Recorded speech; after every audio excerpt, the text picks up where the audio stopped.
Okay, shockingly, that seems to have worked.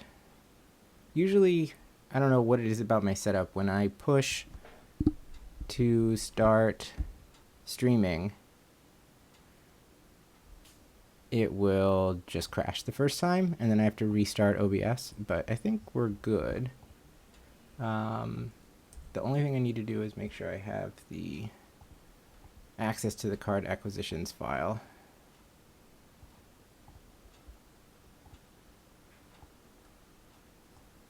So that I can keep track of what we've picked up when.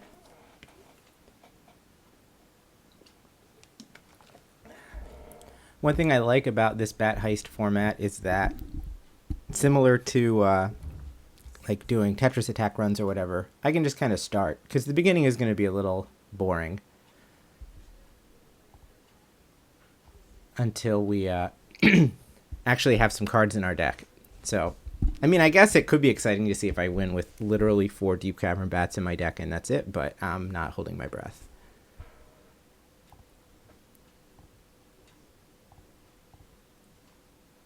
Okay, so let's jump in. We're going to do the standard play queue first, but I don't know that... Notice that there's Bat Heist 2 here. I don't know that that's necessarily what I'm going to do the whole time I'm streaming, but we'll start here. So I'll refresh the... Oh, maybe I should actually make a custom command for this. Let's add an exclamation point in Bat Heist. And I'll just link to the original tweet from Niall.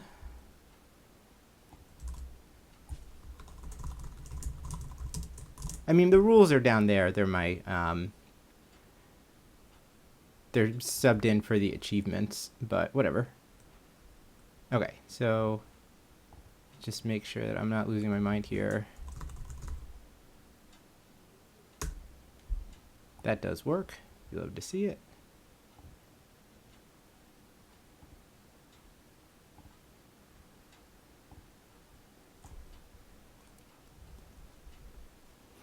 Okay, then in that case, I think we're all good to go. So let's start game number 1. So this is the game where we mulligan to Oblivion, hoping to find a bat. And if we succeed, then at least we get to play with 55 cards in our deck. Game 2. So I'm not really trying to do this timed, but out of curiosity, I will use my phone to start a stopwatch. I don't have like live split set up or anything. Speedrunning is actually kind of annoying on Linux, so I never bothered to get any of that stuff going. All right, clock has started. Let's heist. What card do I want the most? I mean, I guess something that's individually powerful is probably where I want to start. And there's no way to build any synergy when we're just getting one card from a random deck at a time. So any kind of like Shieldred or Atraxa. I guess Atraxa doesn't do anything. Herd Migration could be good. That kind of card would be nice. I feel the speedrun of this is more in terms of games than time. Yeah, I agree with that. And that's partially how I decided to set up this card acquisition thing. I'm going to be keeping track of what I get by game rather than by time, especially since like the time is going to be dependent on how long it takes for us to find an opponent. Oh, there's one extra rule that I didn't add in on the shards at the bottom, but I will not count a win against another bat deck. So if I run into someone else who is also doing this, that does not count. Yes. So my collection, can I change up the basics in my deck? The answer to that is yes. Oh, we did it. We found a bat. My collection includes infinite of all basics, but I mean, to start, I might as well be playing with 56 swamps. That is not a requirement going forward. Okay, so we bricked badly in that there is nothing in this deck that helps us. The good news is that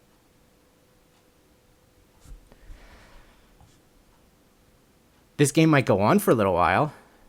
I guess I want the black card draw spell over the blue card draw spell, so I'll take Infectious Inquiry.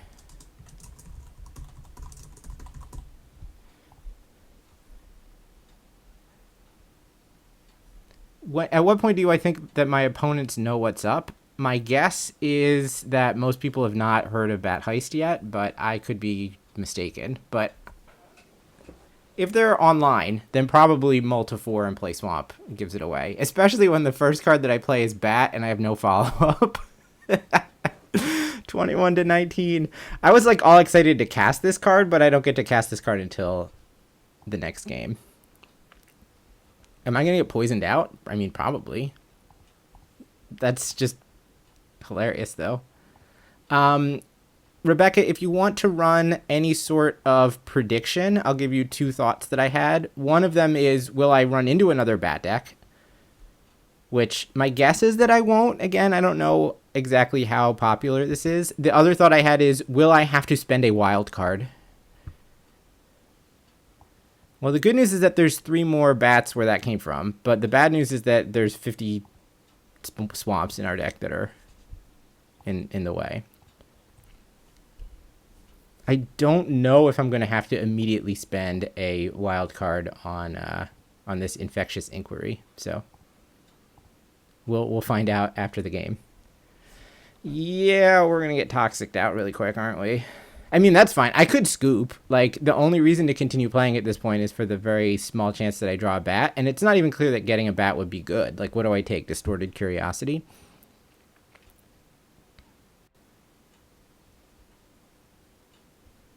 I agree that the spirit of the bat heist is to hang on till the very end to get as many bats in as we can.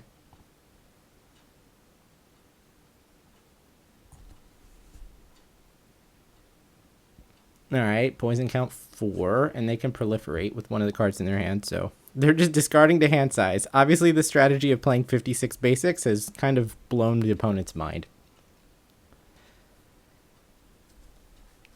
Unfortunately, I have nothing that I can do against this bilious Skull Dweller. At least we have some time while this is all going on to, like, read some flavor text.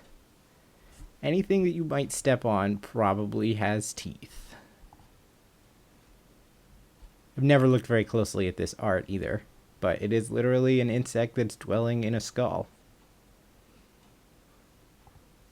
I imagine skulls on New Phyrexia are kind of similar to skulls in like the Link to the Past dungeons where the skulls take the place of pots. They're just all over the place. Will we get another turn? We're on 8. They have at least a... Well, they can't easily cast Drown in Ichor. So I guess we do get another turn. Bat, bat, bat, bat, bat. No. All right. Well, we're in fact dead. I actually had a lot of fun. I got an Infectious Inquiry. And I don't even have to go through the process of like clicking on 1,000 planes and islands to change the makeup of our deck.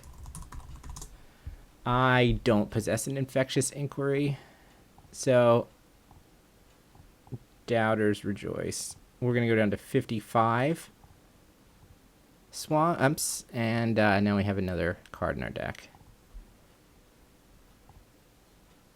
I mean, what I saw someone say about playing in the play queue is that it is more fun because the opponent's cards are worse, but then it's also less fun because the opponent's cards are worse. We might wind up with a pile before this is done. That is a Snapkeep. Now, is our opponent mulliganing to a bat? I think they are. They have mulled to 0 and conceded. All right, so I'm going to assume that that was, in fact, a bat mirror, and I will not count that as our victory. Although, if we did count it, it took us 6 minutes.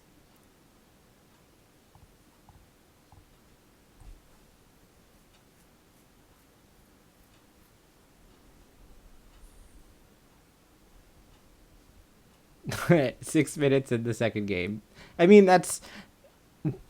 How easy this is to do will ebb and flow depending on how many other people are trying to do it, right?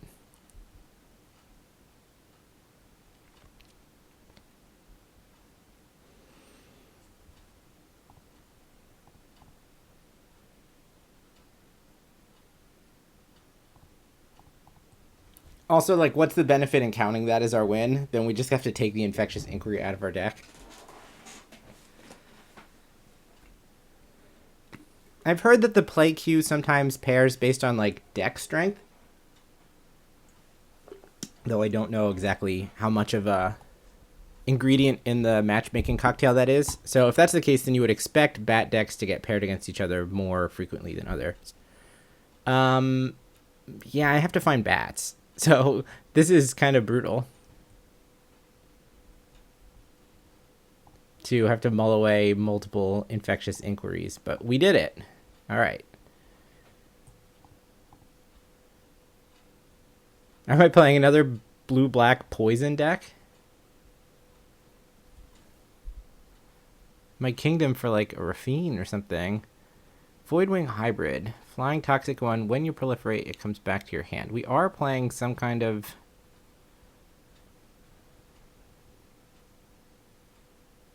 deck that's going to try to poison us. Do I want Voidwing Hybrid or do I want an Experimental Augury? Because I'm not taking a removal spell. Experimental Augury helps us find bats. So, like, there's that. On the other hand, Voidwing Hybrid is a bat. That cannot be overlooked. And I don't see how good an Anticipate is when our deck is still going to have 54 basic lands in it. So I think I'm going to take the Voidwing Hybrid here.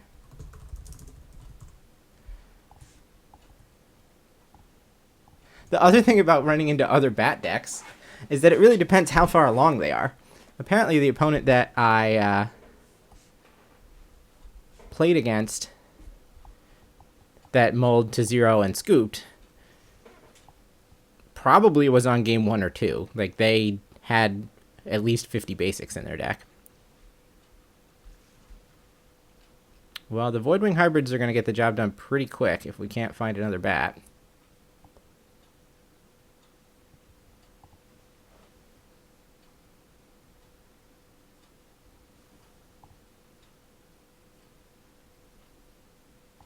You're a doubter in your own prediction, Rebecca. I don't blame you. I think that a reasonable line is going to be somewhere around 15.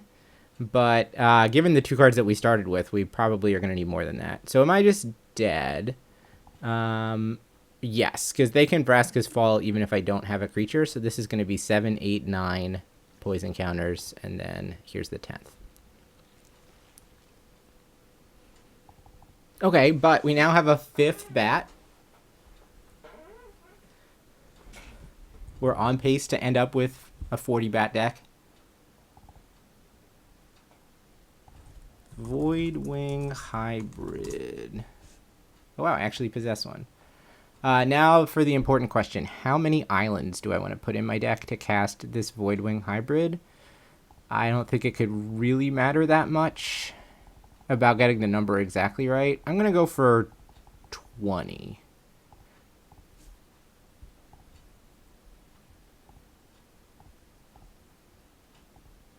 I don't know if I have a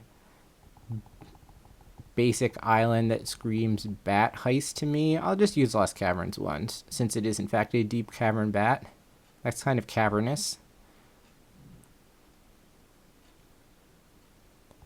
I'm very sad that I can't use the Mercadian Masks Bat Cave plane swamp. There is a swamp that has the outline of a bat in it, but it is not on Arena. Let me get the exact number for you.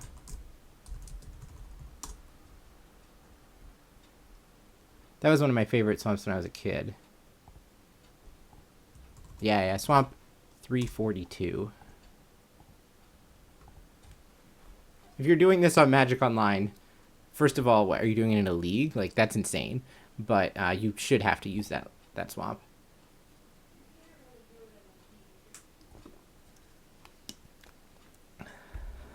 You're just doing it in the 1x1, the 1v1 tournament practice queue. That also probably will get old.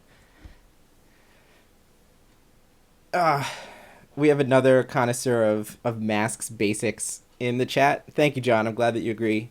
I think my favorite of all the masks lands, which is tough because so many of them are really good, but the Tilt Island, the one where the horizon is not straight. I love that one.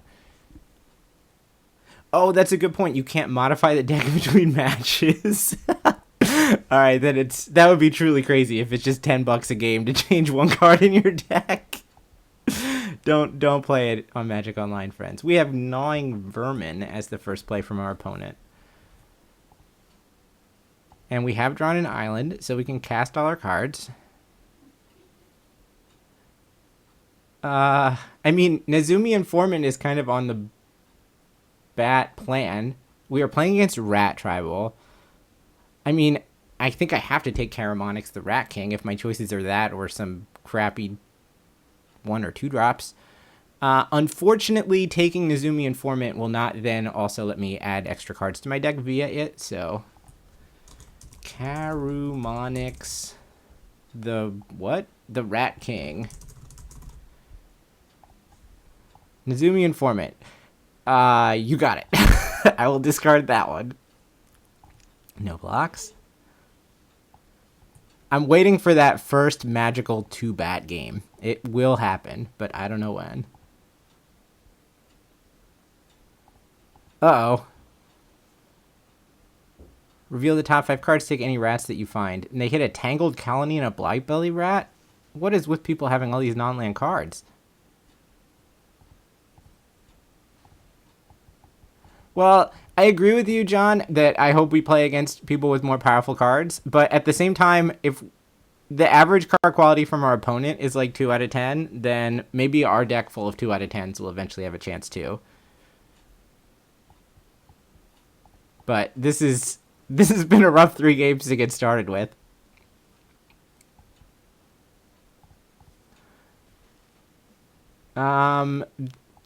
Karamonix does give all other rats toxic 1, so we're going to take 4 here, go to 9 poison. I also did not, if you asked me how many games I would be poisoned out in the first 5 that I played, I would not have said 100%, but that's where we are now. Okay, I'm super dead, but I drew a bat.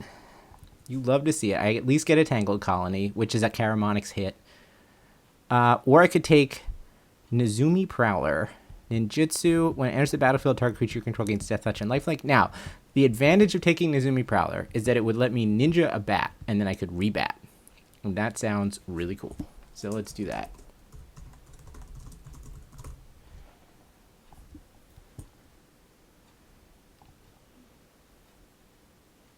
Now I get infected to death. Rat out? Opponent went all the way in, huh? Yeah, I'll just go to 14 poison. You got me. Well, I'm happy we got 2 cards out of that. And it's 2 cards that synergize. It's really unfortunate that Karamonix doesn't let me find bats, because aren't bats just flying rats? Okay. I actually possess a Karamonix.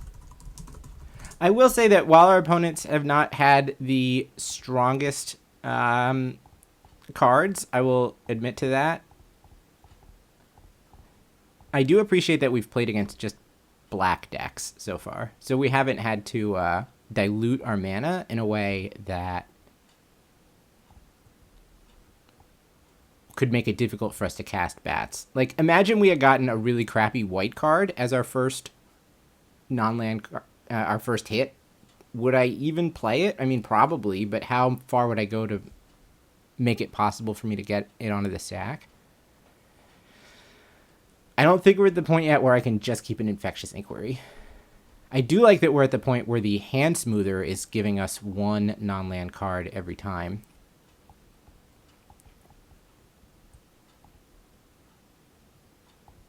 That does feel like progress. We are playing the Bat Mirror, and as such, I will just concede. Because taking a 5th bat doesn't accomplish anything. And the chances that the opponent has a card that we're going to be able to use are very little. So if you're... the line was apparently supposed to be higher than 1.5 in terms of bat decks that we've run into. But that's the second one.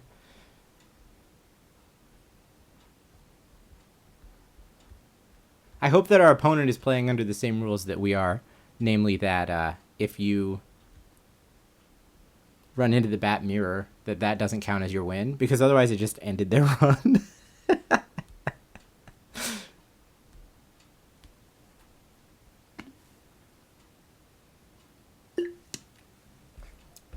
Also, I ended their run where they had a 2-bat hand, which must have been quite a roller coaster emotionally for our opponent. On the other hand, we didn't have any non-land cards, so it's not like those 2 bats were going to accomplish anything, but still, they've probably been waiting several games for that.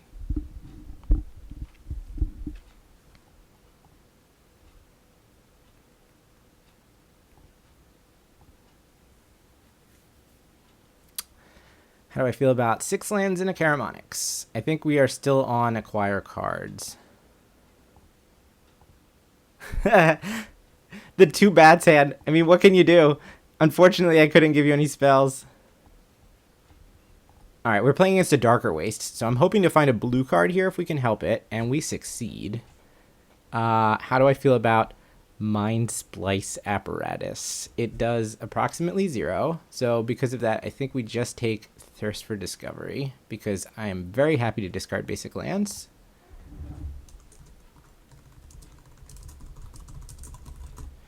And hopefully, because our opponent doesn't seem to have any way to progress this game, they just have an Anticipate and a Mind Splice Apparatus. Hopefully we get to go far enough into this game that we find a second spell for the first time.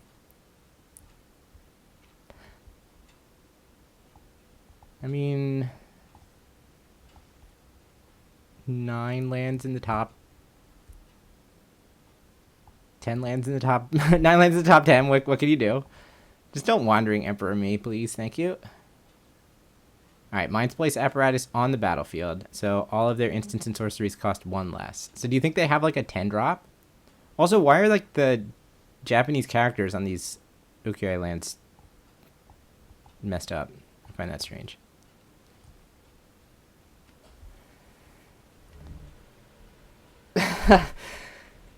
We've got some scouting.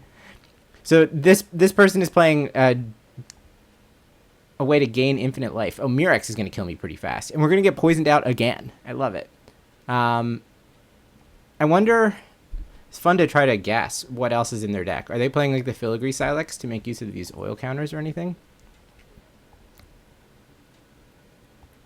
I'm thankfully at the point in my run that I don't really care about what happens in the first 15 turns of this game. This is just like, are there 2 bats in the top 20?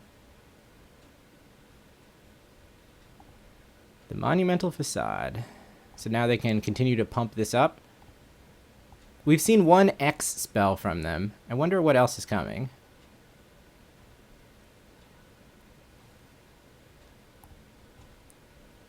The thing about this format is that it, in theory, could have existed for a long time. Like, you could have played this format when Shards of Alara was in Standard, because you could have used Tide Hollow Sculler. And you could have played this format, you know, back in Odyssey block, because you had Mesmeric Fiend. But real props to Nile for coming up with the idea. This is content. I mean, you couldn't, like, there was no streaming edifice as of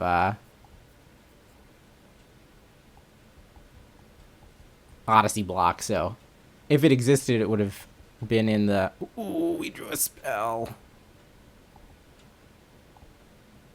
So I wonder if they think they're going to kill me, and I'm going to actually block. This is the closest anyone's come to... Oh, this thing has flying but not flash? Ah, never mind. I would rather just die. I don't know what my cards do.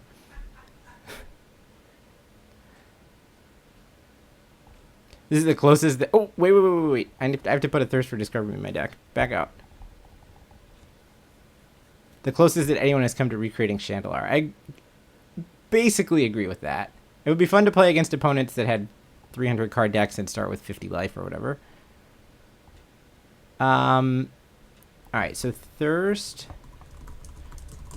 I don't know that this makes me alter the amount of basics. We'll just go 2-1 in terms of islands versus swamps.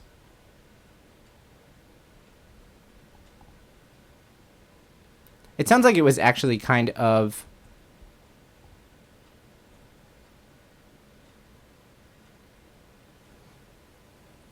kind of useful that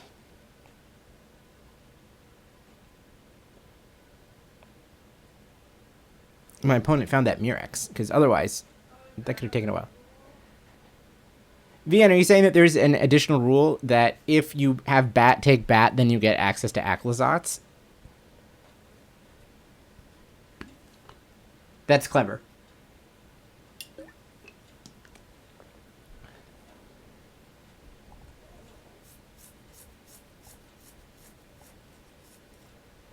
Oh, interesting. It is added in the speedrun sheet. Okay, I'm not going to play by these rules this time, but maybe for run number 2 I will.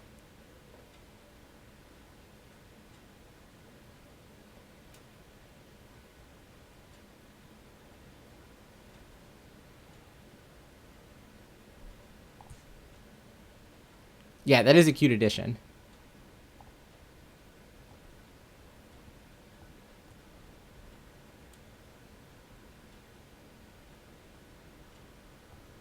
If you take a bat with the bat, you have the choice to add Aclazotz equals Betrayal.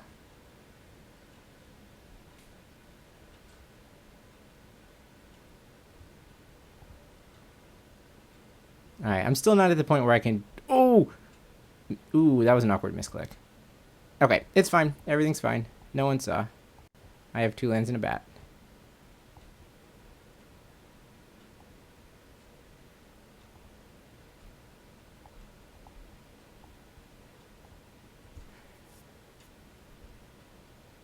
We have Sunset Revelry, Sunfall. I will take Sunfall. Although it is true that it is going to take me a while to get a double white spell, but that's fine. I still don't think I'm at the point where I'm trying to win. I mean, I'm cool with this taking 20 games. I think that's part of the charm.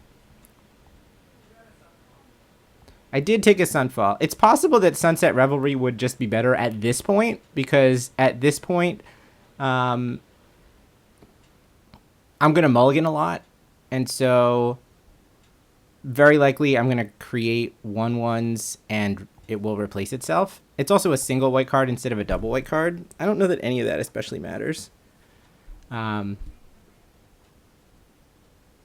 Sunfall is obviously going to be more powerful later in the game. We have found a Terrassian Mindbender. Damn. That would have been a nice one to take. Okay, most important question. How many bats are still in my deck?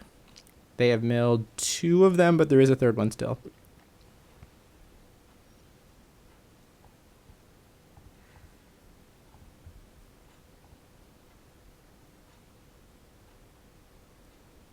That's rude. Did you just Elspeth spite my bat?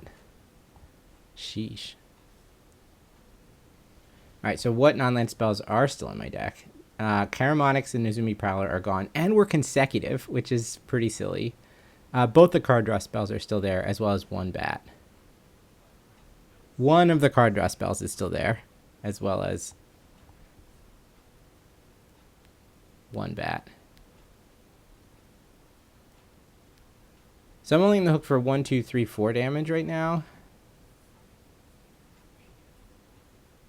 Obviously, Jace is quite good against me.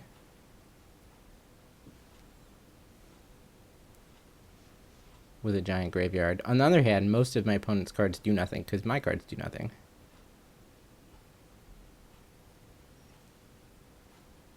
Still not apparently dead, so we'll play on.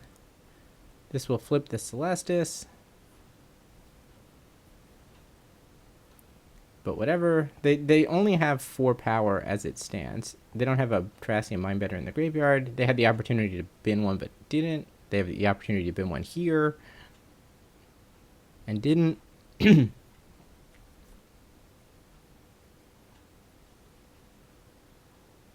I don't know that they can find 3 more power by using this Memory Deluge.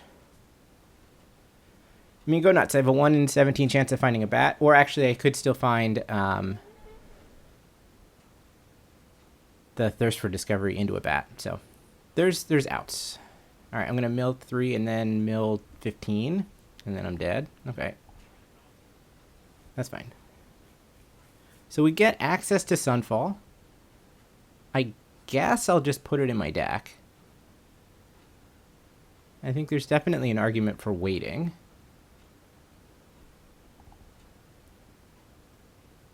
Given that I'm going to have to draw double white in order to use it, and I need to have a hand with Bat and Swamp, or I'm in kind of a bad spot, but...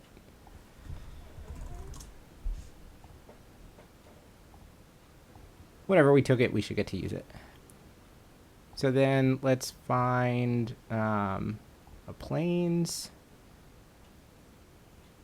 I don't know. None of these look particularly cavernous. I guess this one is like sort of cavernous.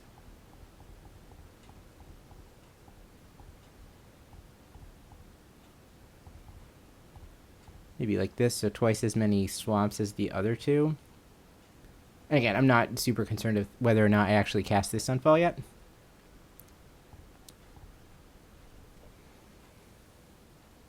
It's also very possible that I'll just ditch it. You know, if I find an individually powerful green or red card or whatever.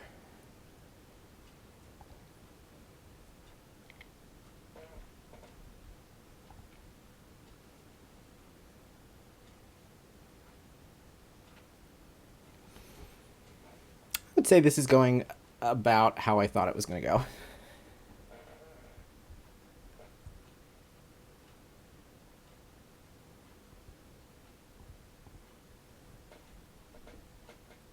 I would say that is about the appropriate sample hand for this deck. Again, we've reached the point, since we're playing best of one, that Arena will basically default to giving me a 6 land 1 spell hand most of the time. Like if it sees, it draws 2 sample hands, right? And then it keeps one of them based on the land to spell ratio. If it sees 7 lands once, but it sees 6 lands in a spell the other time, it will give me 6 lands in a spell. And this time, we found a bat. Alright, so we do have some options. Opponent's playing Caves. Again, what good is Spelunking? I would say not good at all. Calamitous Cave-In doesn't do anything, so I guess we're just taking Molten Collapse. That is one that I'm not super excited to put on this stack. It really doesn't seem to be worth enough for the punishment of having to put mountains in my deck. Like, it doesn't draw me cards to find other bats. And I don't think I'm going to win or lose based on having a single piece of spot removal. When I do finally win,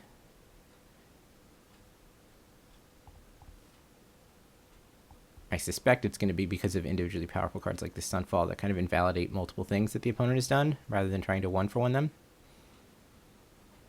Do they want to just Molten Collapse my individual bat? I mean, probably. Are they going to just fire off a hidden land to discover 4? No, they're one short of that. Ooh, Scampering Surveyor. Damn, that would have been a nice one. Where was that in your opening hand?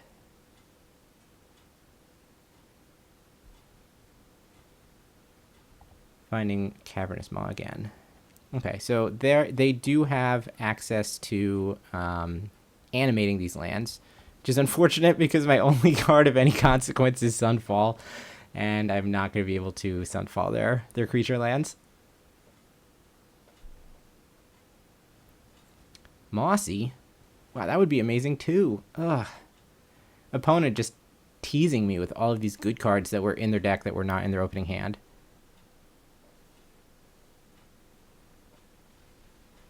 I'm very surprised that they did not bother to attack with Maw this turn. Surely they know that I only have 52 basics and 8 random spells in my deck, right?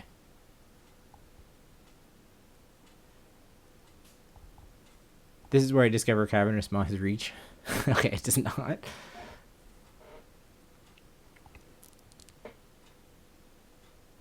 Invasion of Asgal. Okay. You got it. Now they're going to animate a cave and flip the invasion into an Action Reaper. Again, go nuts. Ah, they're just going to ignore it. Okay, that also makes sense. Unfortunately, Sunfalling doesn't actually get me that far because they have a Molten Collapse. I mean, I didn't come here not to Sunfall, though.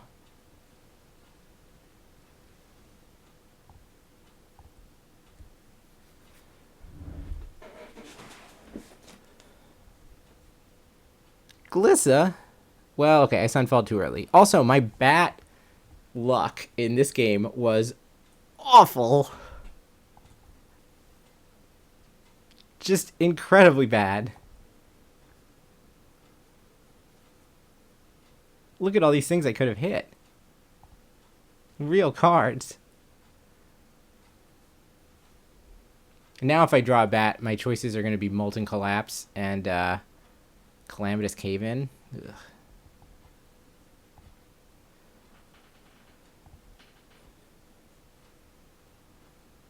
Well, I also would have taken no on would I cast this Sunfall very quickly, but I mean, I got it out the 2 games after or no, actually the game after I took it.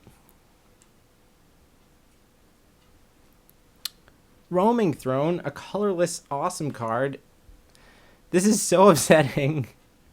So they should name Phyrexian Zombie or Elf to double Glissa. Now they should destroy my incubator so they cannot, that I can't block. Molten Collapse is a sorcery, so doing it this way does give me the opportunity to throw this thing in front and invalidate their Molten Collapse. I mean, what are they going to do now? Cast Calamitous Cave-In? Yeah, they're just going to discover 4. Discover into another Calamitous Cave-In, please. In fact, a Spelunking. Alright, time is thin for us to draw a bat. I would love for them not to put this card onto the battlefield, so that there's a chance that there might be one real card, no, in their deck. Alright, I'm going to admit defeat here.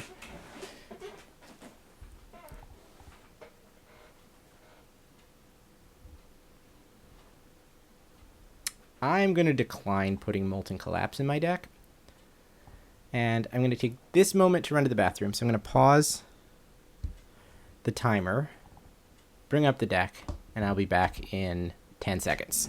Well, 35 seconds.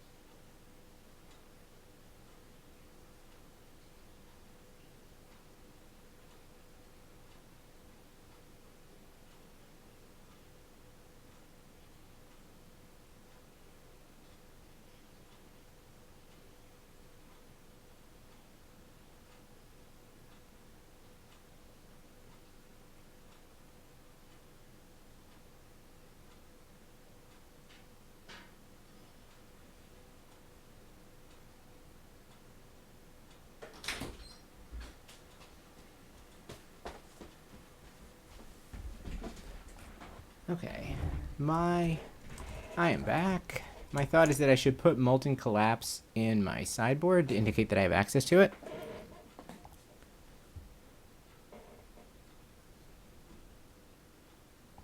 Oh yeah, I can definitely decline. No.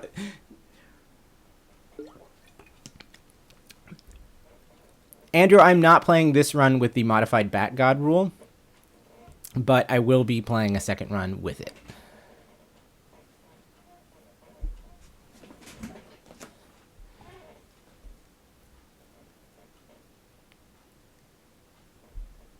Yeah, that's fair. I do know that you are a bat god aficionado, so that makes sense that you're on board with it. I have run into the mirror twice already, so my guess is that we will get the bat god if we want it in the future. Close. Not exactly what we're going for here, though.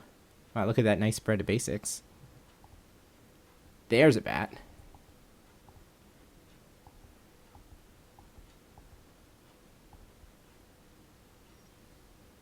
All right, we've seen Restless Vents. What does our opponent have for us? A Carnosaur or something? That'd be nice. Hello. All right, I'm not taking go for the third or cut down. We have Ariad's Tempting Apple, Furnace Rains. Those are also no's. So I guess that means that we get Obnixilis the Adversary. All right, Molten Collapse may be on the table. So they can cut down bat whenever they want. I am now at the point where I don't actually want to draw another bat because none of these cards do anything. I guess I would take Ariad's Tempting Apple if you made me, but like I would rather my opponent have some time to draw cards that do something. We know that they're not casting Furnace Rains or Tempting Apple anytime soon. Hopefully they wind up with something that sits in their hand.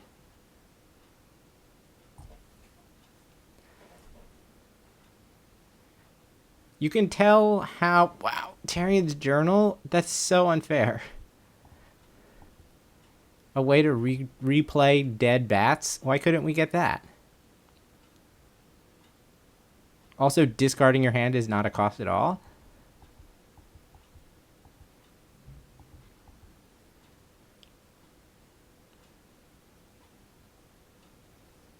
Okay, time to play Obnixilis.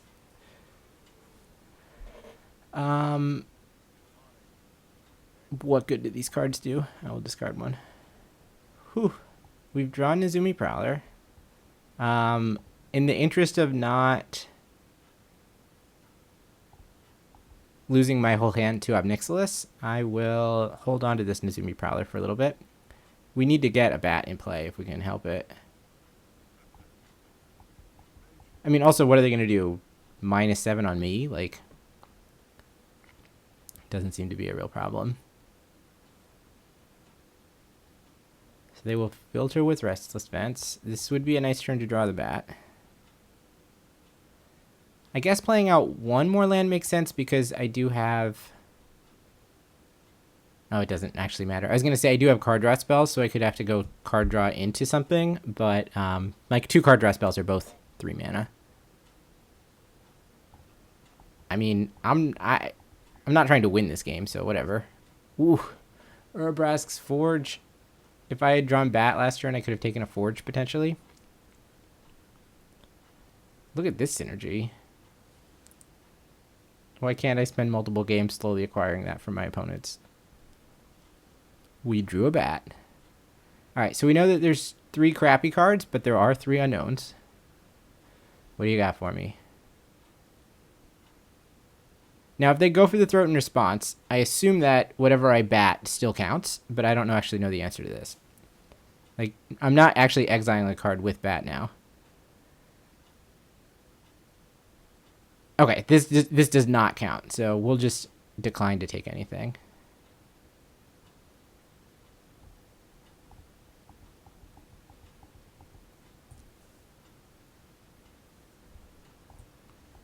Well, now 2 bats are gone. I mean, probably if I cared about time, I would just scoop here. Because the chances of finding bat 3 or 4 are so small. However, there is a chance.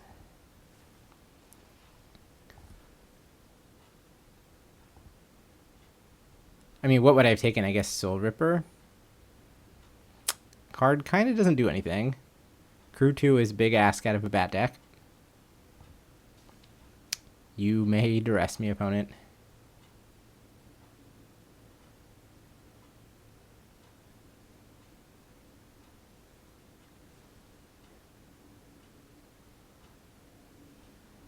I believe I'm dead from 7 just from Obnixilis going ultimate, so alright.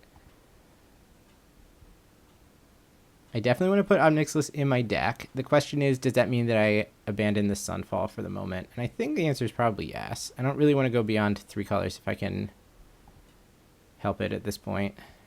So we'll take out all these planes. We'll add in some mountains. That looks cavernous. We'll add a Molten Collapse, and we'll add the adversary. We can go down an island, up a mountain, and we'll have Sunfall in the sideboard.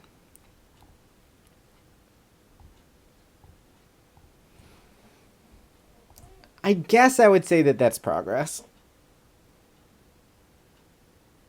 Nothing that we've gotten so far feels like progress at all.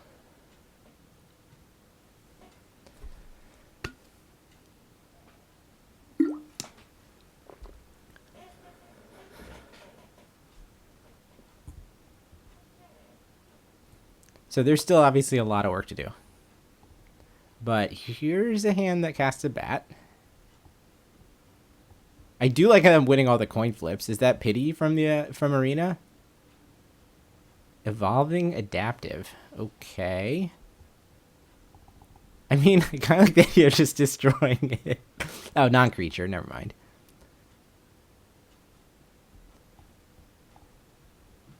I guess I can do it with the first mode. I wanted to do it with the second mode. We have a Root Wire Amalgam. Ancient Imperiosaur. Haywire Might. Those are our choices. So, Root Wire Amalgam threatens to be a 5-mana 5/5, which is already quite good, and then can be sacked to give me a 15/15. I mean, Imperiosaur also has the opportunity to win a game, but, like, this is castable. So I'm going to take Root Wire Amalgam.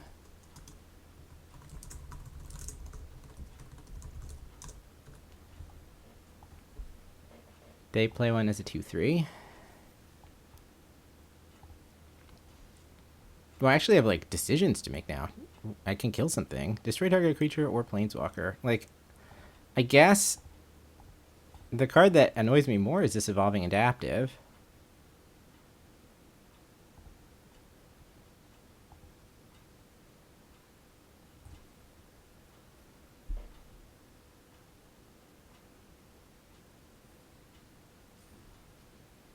You have a Halo Hopper, and you have a Suspicious Bookcase.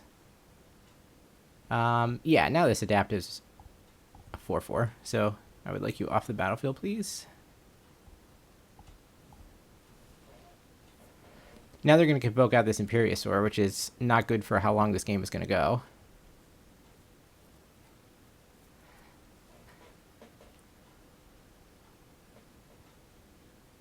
Vanilla 5/5 for 5 does not inspire a ton of confidence. I'm curious, does that mean, Andrew, that you would have taken the Imperiosaur there?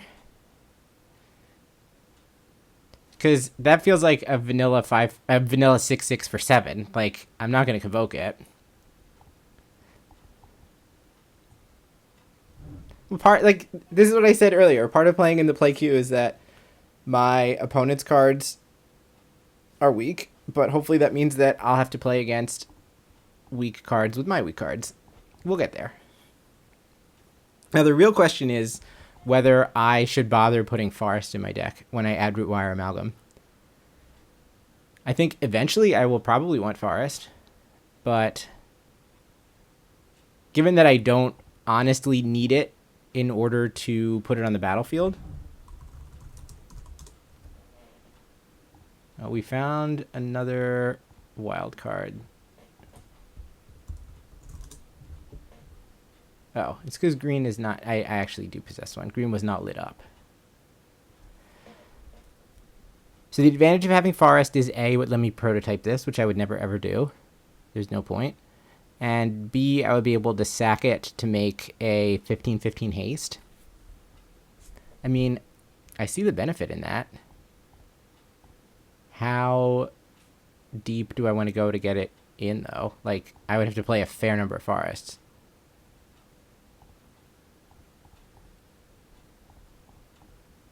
Do I go like 20, 10, 10, 10 or something?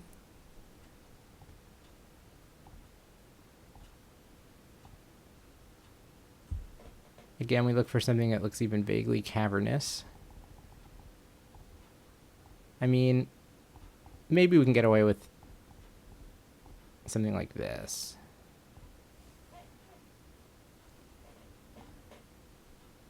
Possibly I actually want more forests than mountains or islands, because I do need double green and I don't need the second mountain or island. They don't accomplish anything. So those are all just straight up dead draws. I still don't think we're at the point where we should be keeping lands and a... Okay, you know what? Okay.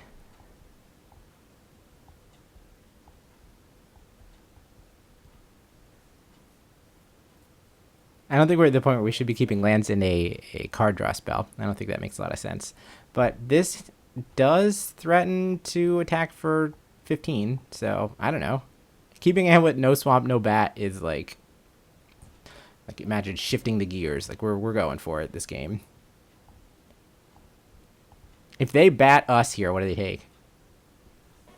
Also, how funny is it if this is, in fact, a bat mirror, and I am playing a bat deck, and they do not have the opportunity to take a bat?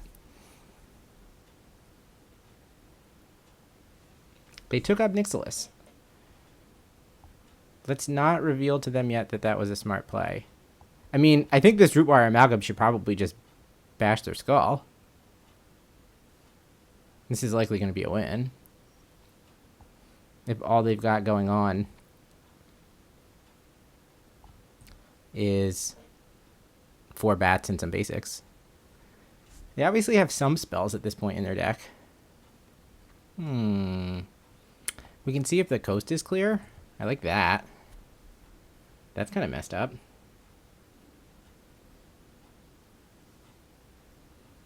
Sure. I mean, honestly, I don't especially care about the poison counter. I don't care about not getting to take a card from them. I just want to know that if I play a 15/15, it's going to rock their world. And it's clear that they can't produce any kind of clock. So if this takes an extra couple turns, that's fine. It's just 3 GG to break this thing, right? Yeah, we're doing that immediately. Also, very strange that I guess they didn't have a choice. Like, if I had a bat on the battlefield, then that would have insulated me from an edict. Do they have a removal spell? At the moment, they do not.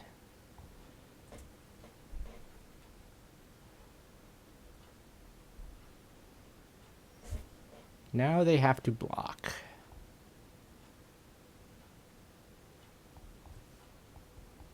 That is one aspect of playing the bat mirror that I had not considered too hard.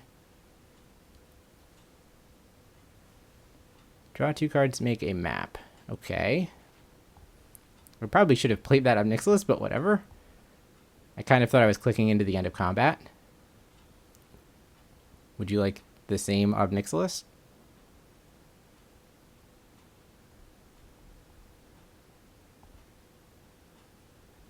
You're going to block with it.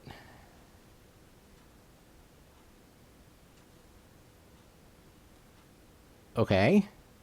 This doesn't actually let them go up on cards, though. So, like, it's if they put something nice on the top of their deck, they can't, like, map into it.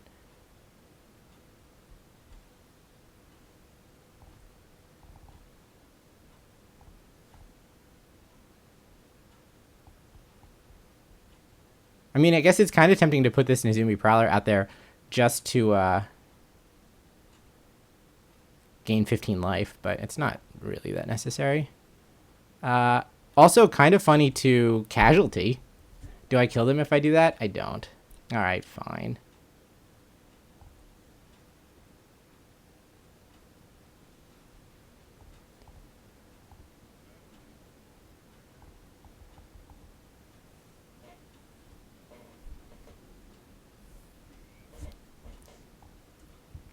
I guess we could have played Prowler and then used it to casualty.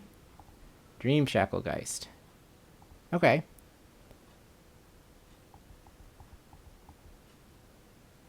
So that will lock this down forever.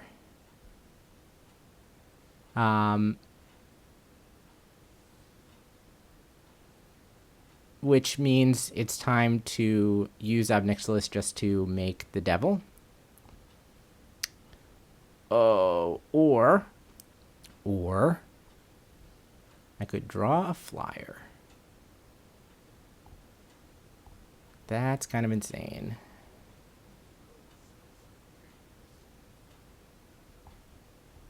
Yeah, okay, get in there, Nezumi Prowler. I think we just have to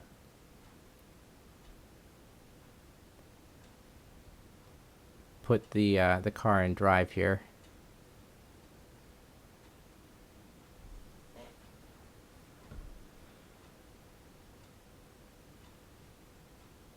Obviously, they tap the 15-15.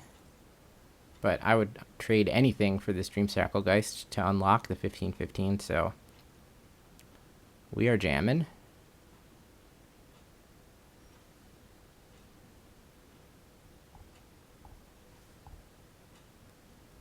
And they concede. I would say that's a win, wouldn't you?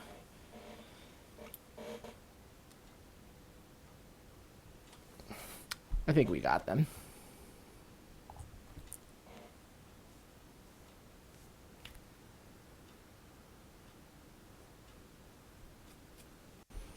GG. Well, okay, putting Forest in the deck was obviously a good decision there. Rootwire Amalgam MVP. It did help that we got to play and defeat another bat deck and not try to beat a non-bat deck. Though I guess if my rule was that winning in the mirror doesn't count, that I should probably continue.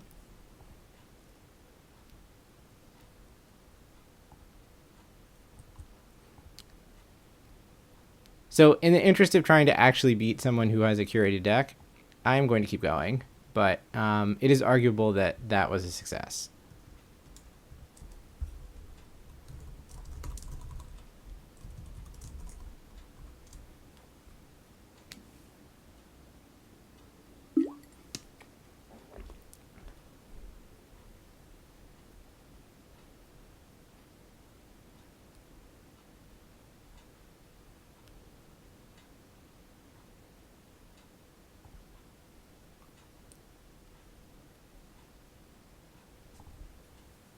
All right. Let's try to find a card that synergizes with a 15-15 better than a ninja. I feel like I've played against this person just a moment ago.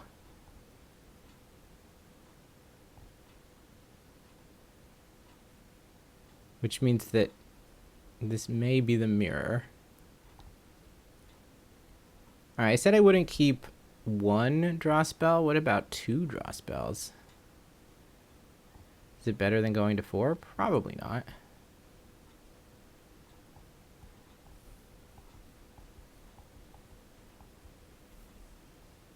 Oh, well, bat on top of deck, no problem. Ooh, okay, give me that Sheldred.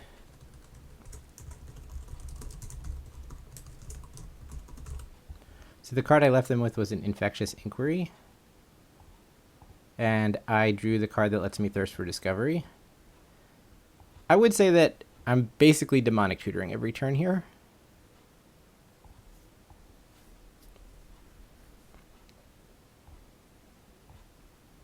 Those were very nice draws. And now we have Forest. So we are all set up to just draw 2 cards right into the Rootwire Amalgam. Damn. I didn't say it fast enough.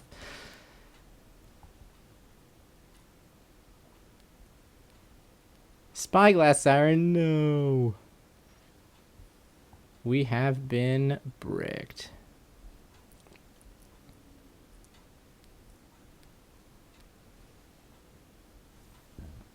play with fire.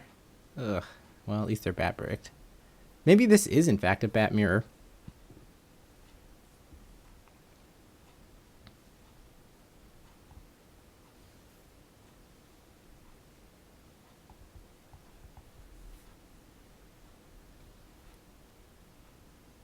Okay, in fact it is.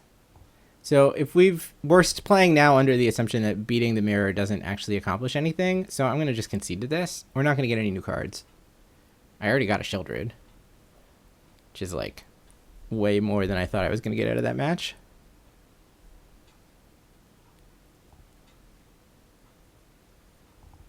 So we have one legit win in a mirror and one game where they scooped after mulling to 0.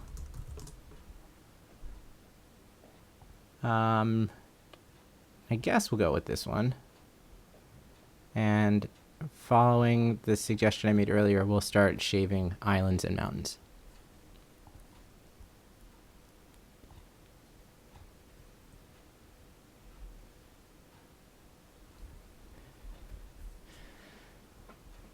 Okay, now I have 2 cards that I would say are probably good enough to win a game on their own. And no, neither of those are Chiromonix, the Rat King.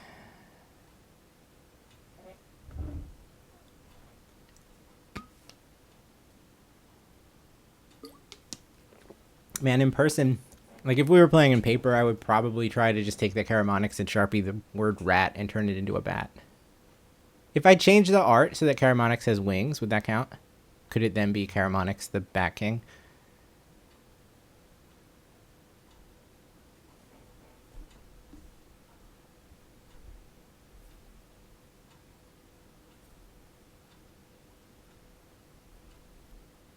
All right. Ooh, how do we feel about 2 bats and no swamps? I think we have to run it. We'll make our opponent happy if it's the mirror. Mirex into Teething Wormlet does not sound like the mirror. There are 20 swamps in our deck. I'm definitely running out of time to cast. Thank you, right on time. Cast a bat before they empty their hand, though. All right, so we have Weatherlight completed, Exuberant Fuseling, and Sticky Fingers. Whenever a creature you control dies, add a Phyresis counter. If it has 4 or more Phyresis counters, it becomes a 5/5 flyer. If it has 7 or more, you draw a card or otherwise scry one. I mean, I can't imagine creatures that I control dying enough for Weatherlight completed to do anything. At the same time, what does Exuberant Fuseling accomplish? Big yikes. All right. Get in there, Exuberant Fuseling. Alright, now can they draw like a really good 5-drop? And not be able to cast it until I play the second bat out? Just play Weatherlight completed, please. You could Sticky Fingers your Wormlet too. And let's find out what that last card is that you just drew.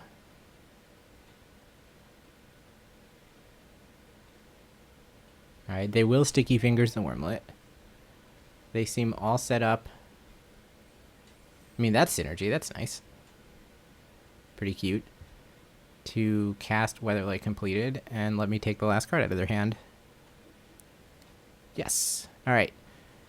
They did play Beseiju, so, I mean, they would only do that if this were a tapped land, but otherwise, this is hopefully a spell. Drum roll. It is Urabrask's Forge.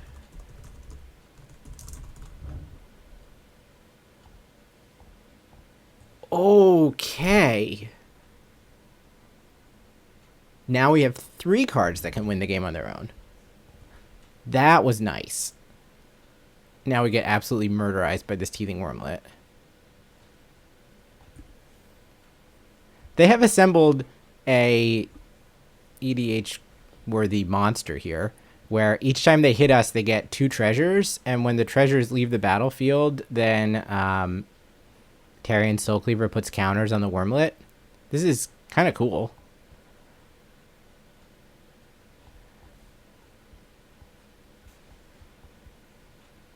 And it has Menace. So if I draw Sheldred, I can't attack with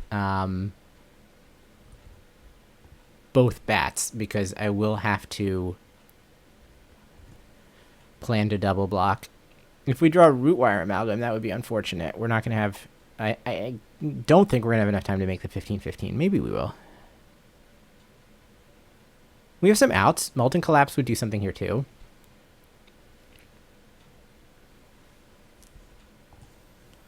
Six, 7, 8. They're trying to make this a 2-turn clock, and they are successful. Triggers for days. You're gonna move the Soul Cleaver onto the token. I don't mind that at all.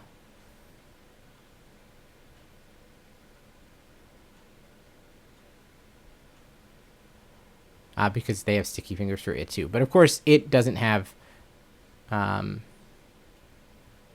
the wormlet text. All right, anyway, we're mega dead. But we did just pick up an Urabrask's Forge. You kind of love to see that. I mean, Fusling and Forge do go together. That is the end of the month. Amusing.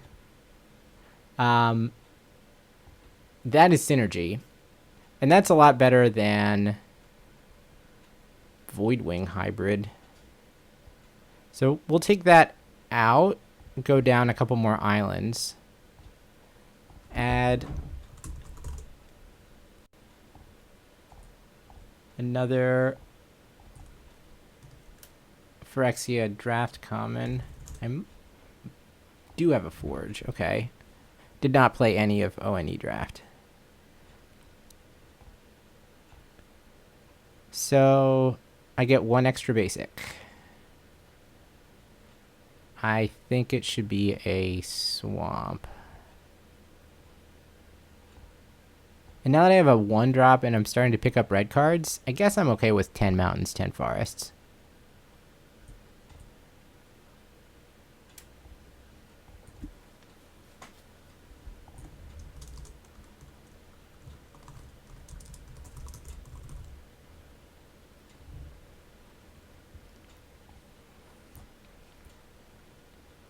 A bat and the means to cast it.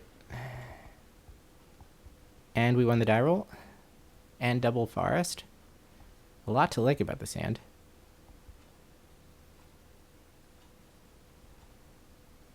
I'm going to assume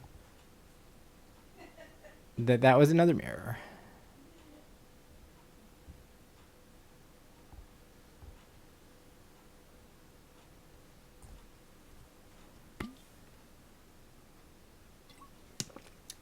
So that's 4 mirrors in 14 games. Slightly more than a third, somewhere between 33 and 50%. Oh no, we're short of 50, never mind.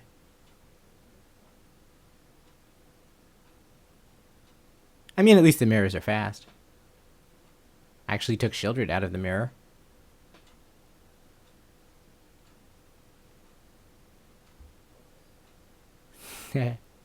They are hungry for the bat. I agree. Once again, a bat and a means to cast it. Let's just ignore the fact that I have this red 0/1 with trample because that doesn't do anything. Hopeless Nightmare. Dude, second island is like mulliganing anyway. Alright, sounds like this might be a real deck then. We have access to Fanatical Offering, Malicious Eclipse, Tithing Blade, and Cut Down. Niall, what have you done to the Magic community? So many people playing this.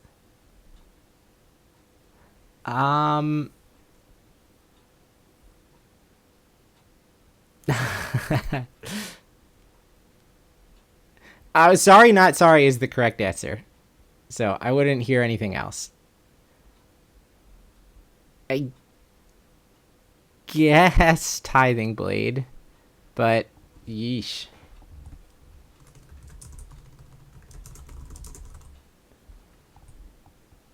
I really wish that there were some way to play this format in 2008 with Tide Hollow Sculler. I did see that there's a speedrun.com page. Someone linked to it a little earlier. That is awesome. I also mid-run learned about the Aclazotz rule. So I'm not playing this run under those with all the extra bells and whistles, but I'm going to do one more after this where I do. It also helps a lot. It is a flavor win, and it helps a lot because there are so many mirrors.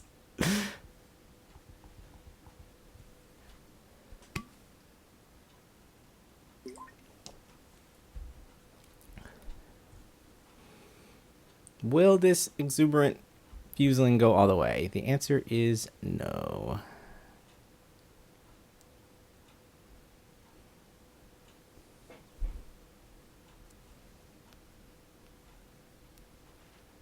Good question. Is the speedrun actual time, or is it games played? Or is it somehow like, I don't want to say like RTA or whatever, but like adjusted for the amount of time it takes to get paired or whatever? Okay. Yeah, I mean, I think by time is kind of the only way to do it in a standard manner. Especially if there are games that you wind up scooping or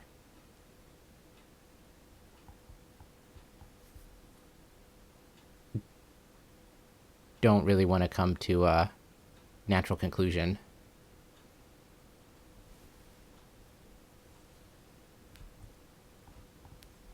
Yeah, I admit I'm like way more interested in games played than in total amount of time. Partially because while I'm streaming, it's difficult to wow, shouldered tribal. Difficult to optimize for time. I don't get another turn, so I guess we should just concede. But with that said, I will concede for time.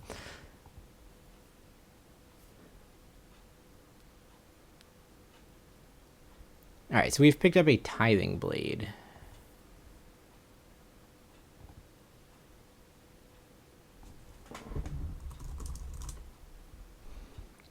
Which will slot in and replace, I guess, a swamp. We are getting to the point where having our colors is getting interesting. It's unfortunate that our only green card is double green.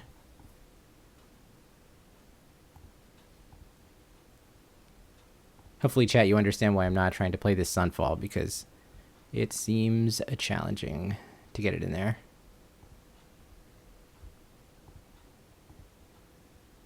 And also not like it necessarily adds very much.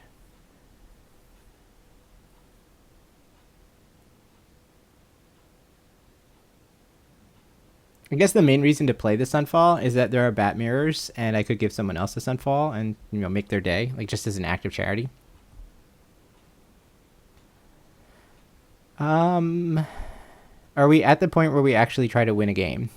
Because Uncontested Forge can win a game. This is usually where I just rip a bat on turn 2. Like, for how bad the actual, like, cards that I've stolen have been, the gameplay luck has been outrageous.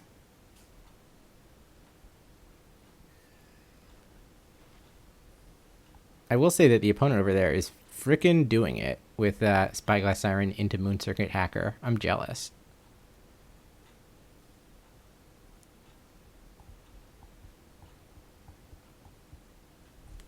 Well deserved. Rebecca gifting a sub denial. Very well deserved.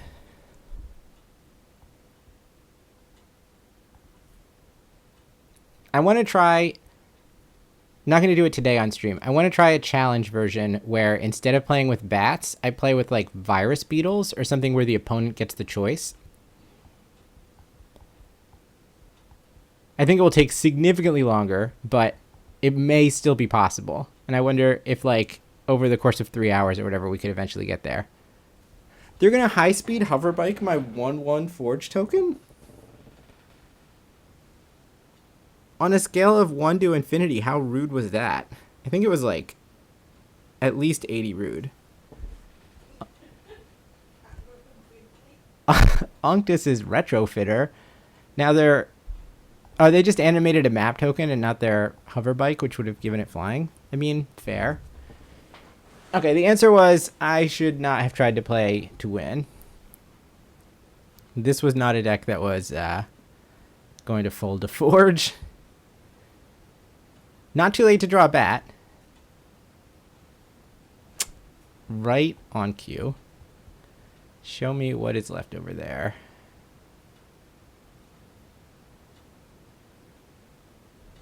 Unctus is retrofitter. And machine over matter. I mean, what good is machine over matter? So, alright, Unctus is retrofitter. Suit up.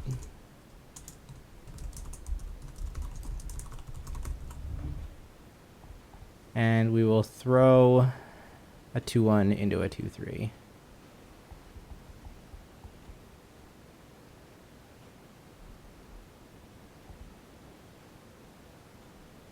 So bat blocks there, and I take 6 if they crew. Oh, right, they have machine over matter. Alright, GG. I do not think Unctus's retrofitter is getting in our deck.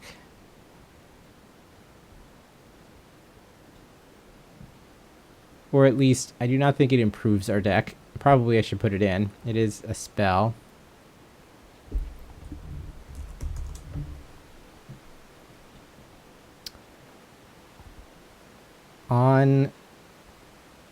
Okay, you know, honestly, there is some synergy here that I'm seeing now, right? Because we have Nezumi Prowler, which is an artifact, Highling Blade, which is an artifact, and also Rootwire Amalgam, which is an artifact. So we could prototype it and then use Retrofitter to turn it into a 4/4 and then crack it as a 12/12.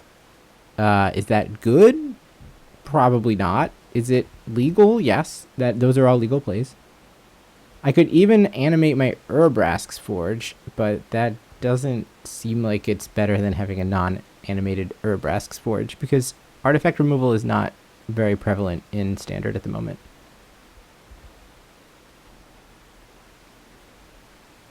Alright, so now 4 out of 16 games have been Bat Mirror, so we're down to 25%.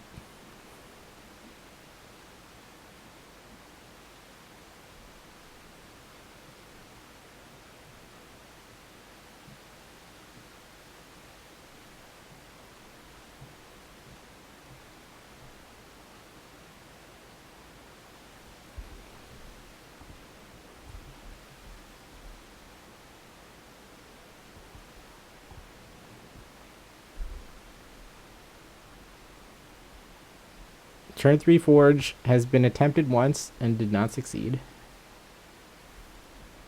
So I'm on 12 spells, 48 lands. Is that enough to keep Thirst for Discovery? I think the answer is probably not. How about just Ob Nixilis and Hope? This is a 5-card hand, so I could mull down to a bat and 2 others. I guess I'm willing to do that. Ooh, but no red. There's a bat and 2 others. I actually get to keep bat, Ob Nixilis. Oh, I have to get rid of 1 extra thing. Blah. Alright, fine. We'll just keep the swamp.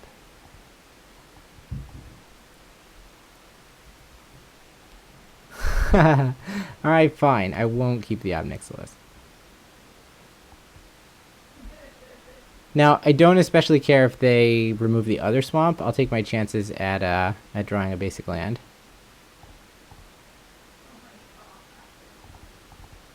Yeah, I mean, the deck is more than 75% land, so I'm not surprised that worked out.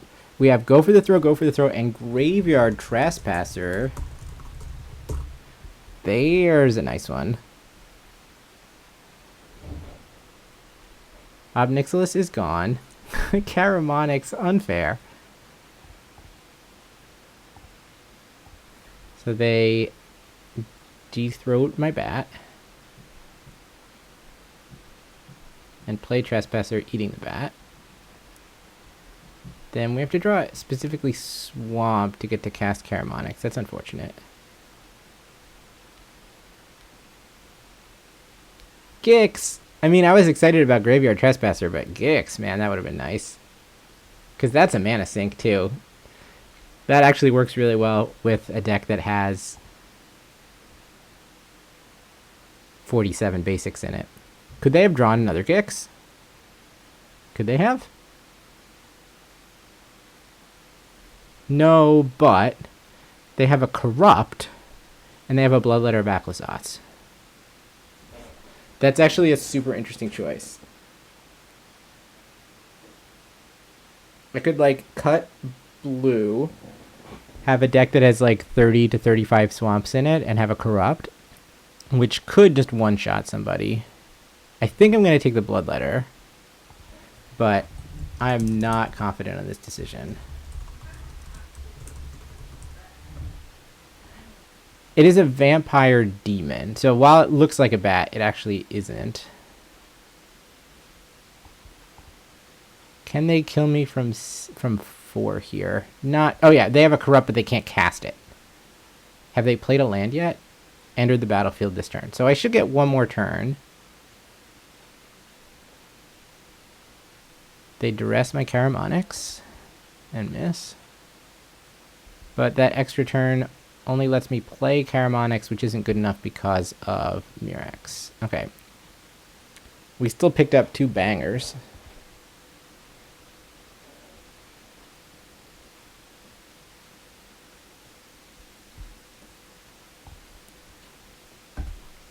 Graveyard Trespasser is also nice because, like, I'm not going to double spell, and there's plenty of times where... Oh, Graveyard itself is not going to do it.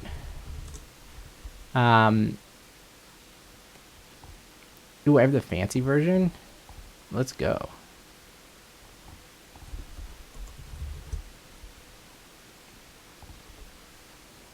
There's going to be plenty of times where I'm just not going to have another play, so it's going to be very easy for it to flip.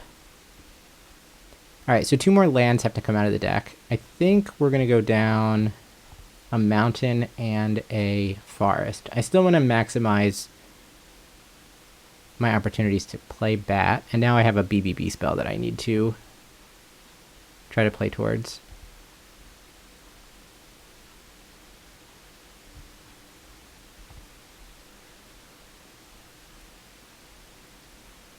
I mean, at this point, we're still just gated on how many non-land cards we draw in a given game. We're getting close to where I think there's going to be an opportunity that we could string enough spells together to actually beat somebody. Our card quality has definitely been rising since we took these first 4 or 5 cards. I'm not going to say no to a bat and a 5-drop. We could even draw a Forge.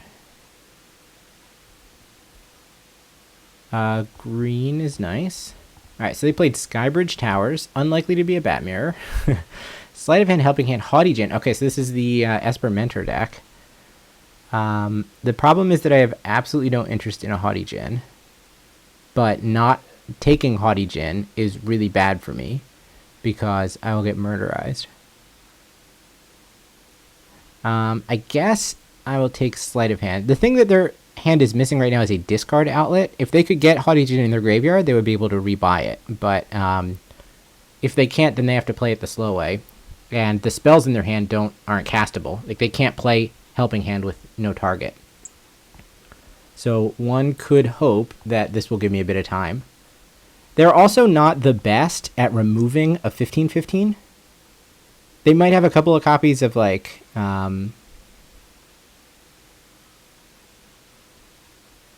wow, that was really good for them. That was, like, really, really good for them. Get Lost is one of the things that they could have. They might have a Fading Hope or two. But now they can go, oh! They could have gone Helping Hand, get back Halo Forager, use Halo Forager to cast Helping Hand, get back Haughty Djinn. Like, their Picklock Prankster hit was insanity. But they, for some reason, elected not to do it. I'm not complaining. Mountain was way better than Forest there, but whatever. The thing is that Obnixilis Plus just gives them an extra Haughty Gen. It's not good. At the same time, I'm upset because I could have double spelled with Exuberant Fuseling. What is Exuberant Fuseling going to accomplish? Playing Obnixilis and plussing, it's just going to get lost. It doesn't accomplish anything. I think I just want to invite them to do it, though, because if they use Get Lost on Obnixilis, they're not using it on Rootwire Amalgam.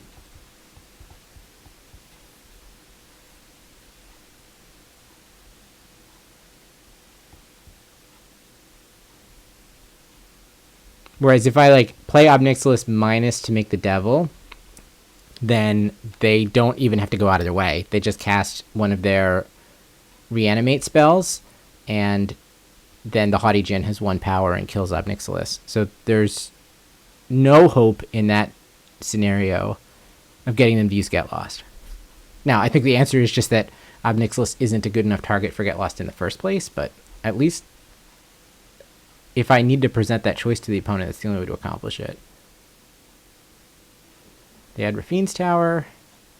Will they recommission or Helping Hand another Haughty Djinn just to clear Obnixilis? Or they have a Consider. Okay.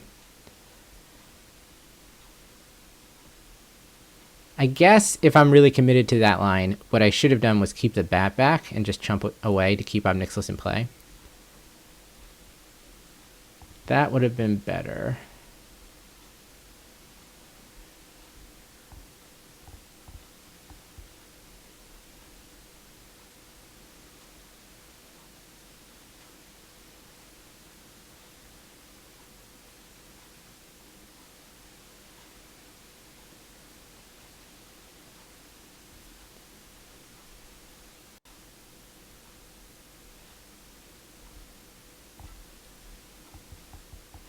But as it stands, there's not really much that we can do that's going to be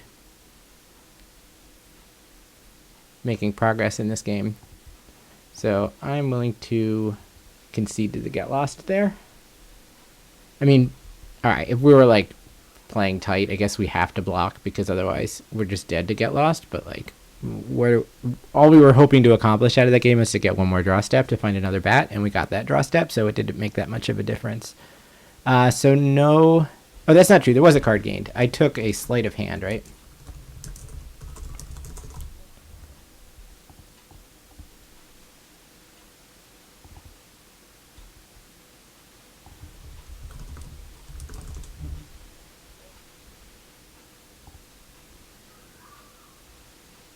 Meh.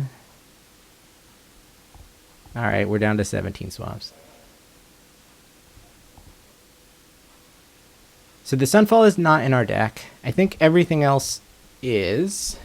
So we've seen 14, 15, 16, 17 cards. So we have 16 cards, 4 bats. Our deck is down to being 2/3 lands. We have slammed Forge on turn 3 once. It didn't work. We have not seen Shieldred yet. We've played Rootwire Amalgam and it won us a game, but it was in a bat mirror, so that didn't count. At least as far as I'm keeping score, that doesn't count. If that counted, then we were done after game 8. But given that we're playing on, we are not counting bat mirrors.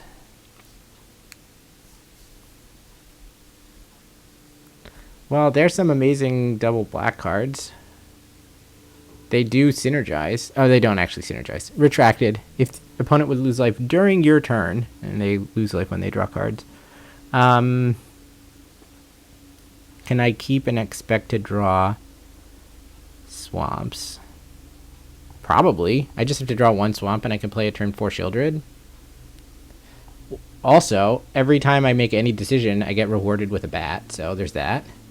Armored Scrap Gorger. It's tempting to just kill it, but I kind of want to make sure I get my bat equity here. Doomscar Warrior. Pelucranos, Tribute to the World Tree, Invoke the Ancients, Ulvenwald Oddity. This is awkward.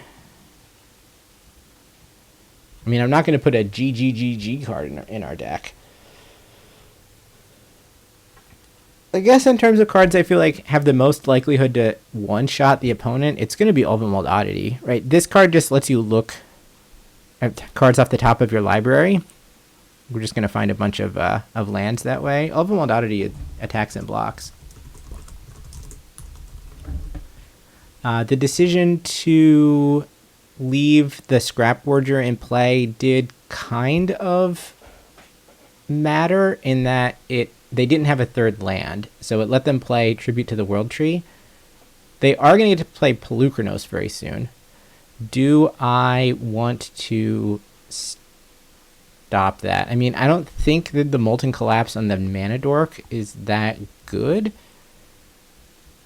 since if I kill it, they draw a Forest, they play Pelucranos anyway. I think we just need to kill the Pelucranos.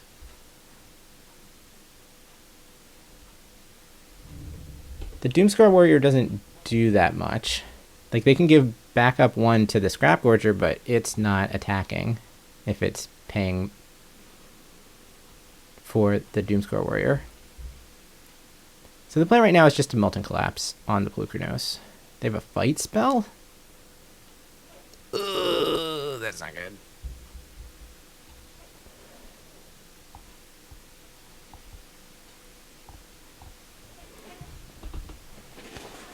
Well, we're going to get Ulvenwald Oddity'd then. And my lack of double black is going to matter. On the other hand, I don't know that our opponent could necessarily easily beat a 15-15. They could probably go around it pretty easily, but if I could just like snap my fingers and put a 15-15 into play, that was not a good draw. That would certainly buy me a lot of time. Even just putting a 5-5 into play would be pretty good. But as it stands, they have everything but the Nykthos.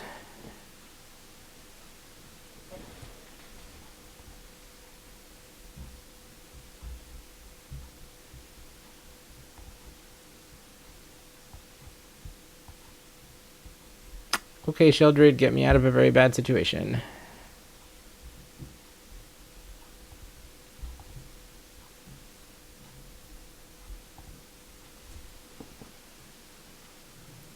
I mean, it's not going to, right? They have the ability to back up the Ulvenwald Oddity or just flip the frickin' Ulvenwald Oddity. Both of those are very problematic.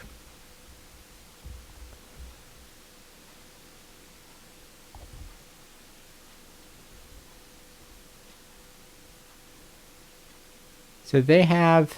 This will give it +3/+3. I'm sorry, +3/+... Oh, no, it won't. This is the one that gets +3/+0. Never mind. So this is just a straight up 4/7. That's a 4/4. They need 7 mana to flip that. They only have 6 at the moment. So is the plan to do like post-combat fight spell or something? I mean, what am I going to do? Take 8? Show me why this is wrong. Their last card is a pump spell of some sort, I guess. In which case, either of my blocks are bad. Anything that can produce 1 extra power is deeply problematic. It is Tyvar Stand. That does make sense as a spell that they would actually bother to put in their deck.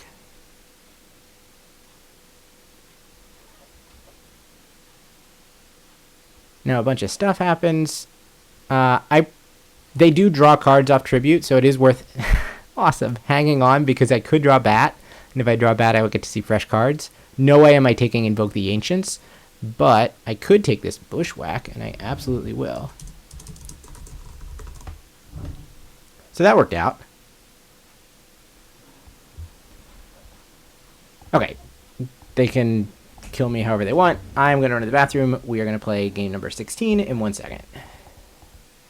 That's what I get for pounding water while I'm streaming.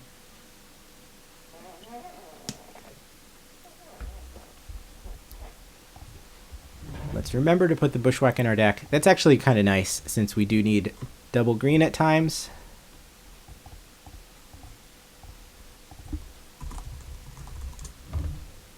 But I don't want to play that many forests, so this is kind of like a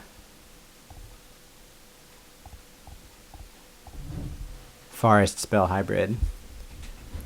Okay, BRB.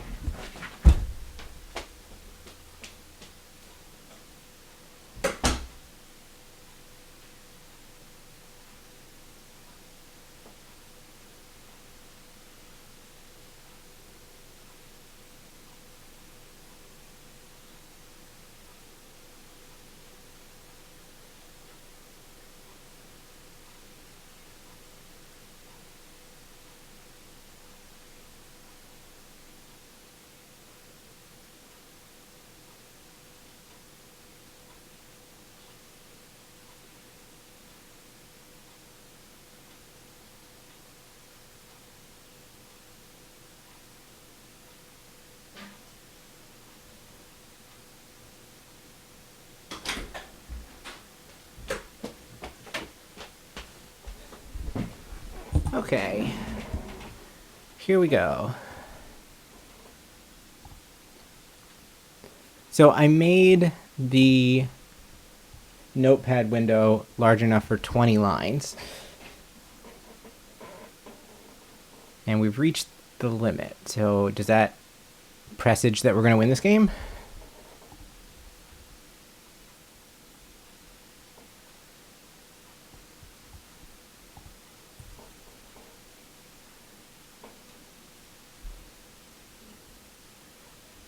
We're not winning with these 6 cards.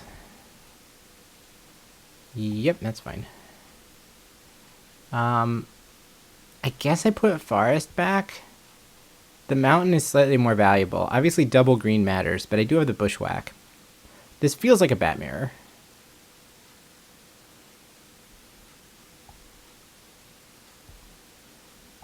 In which case I assume my opponent has capped. Yeah, okay, that's another reason to hold on to the Bushwhack. Because there's some hope of getting our bat back further down the line. Oh. Well, that was easier than I thought it was going to be. Alright, bat incoming next turn. I mean, even the Exuberant Fusling or whatever was going to give us the opportunity to do it. But given that this is a Bat Mirror, I'm not the most optimistic that we're going to get a spell out of this bat.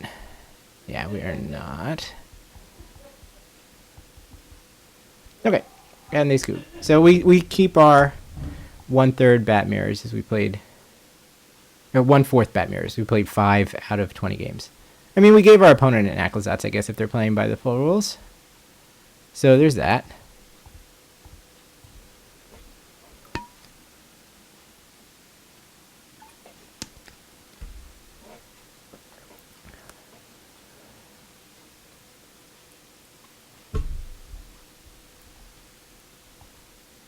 I guess I should prepare for needing more space here. I don't want it to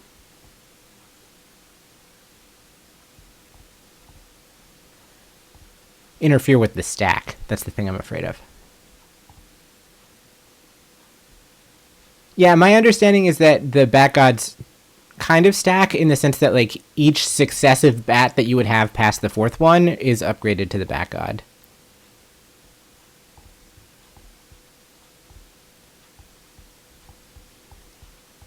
So each time you take one, instead of adding another bat to your deck, you instead add, oh wow, this is like a legit hand.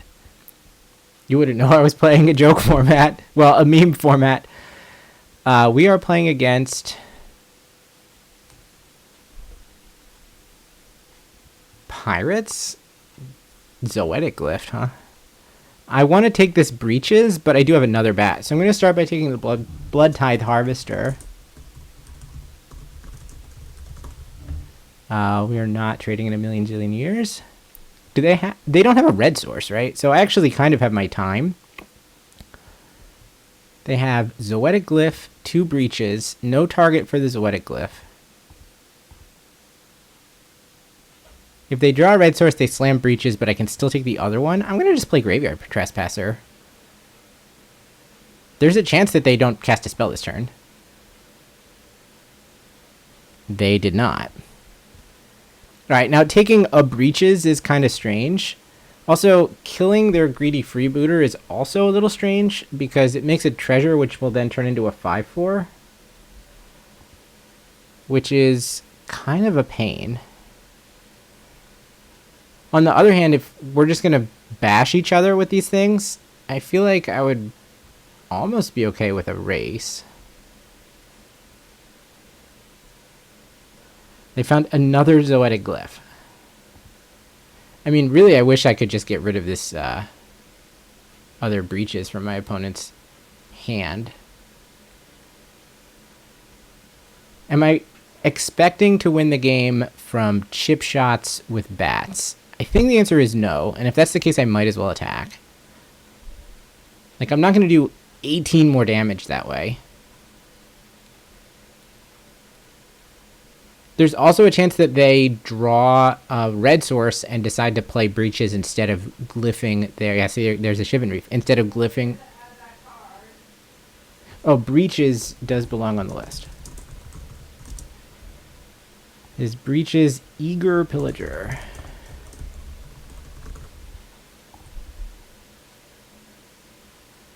So now if I trade, they discover 3. I'm not in a hurry to do that. Let's just draw 2, lose 2. I mean, fair. So the modes on breaches are, if a pirate attacks, you make a treasure, or stop something from blocking, or impulse draw the top card of your library. I don't feel like they should attack. Oh, we drew Forge. Okay, that's interesting. Oh, I should have played Forge pre-combat. What am I doing? Alright, the odd post-combat Forge. This can only enchant artifacts you control, right? Now, they can actually target my Forge. It's amusing. So breaches can attack, stop the graveyard trespasser from blocking, in theory. I mean, they'd have to discard a card to accomplish that.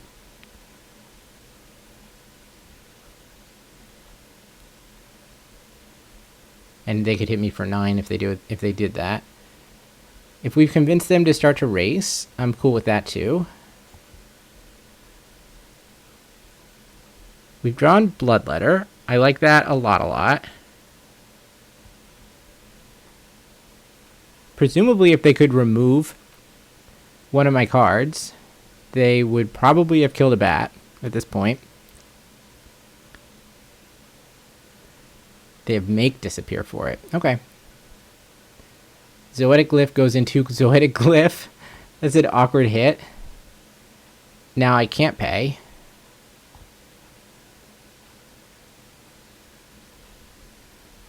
So they have Glyph, unknown card. Breaches does have First Strike, which is a little spooky. On the other hand, I kind of think I'm supposed to jam. I can take their Greedy Freebooter and my Bloodletter of Aclazotz and drain them for 2. I like that. So they take a lot and go to few.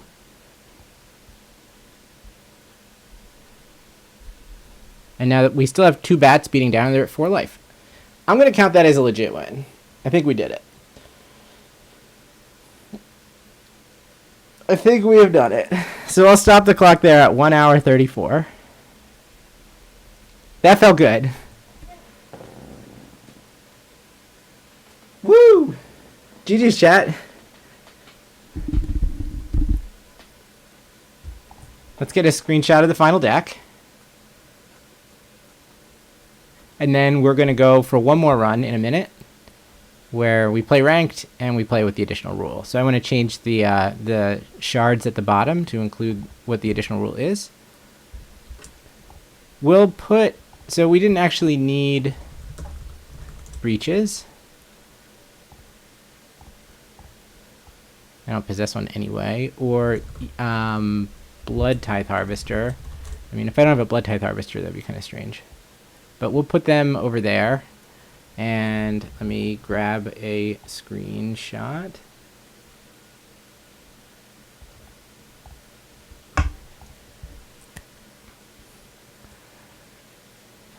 Well, those are some cards that our opponents played against us. I think you have to admit that.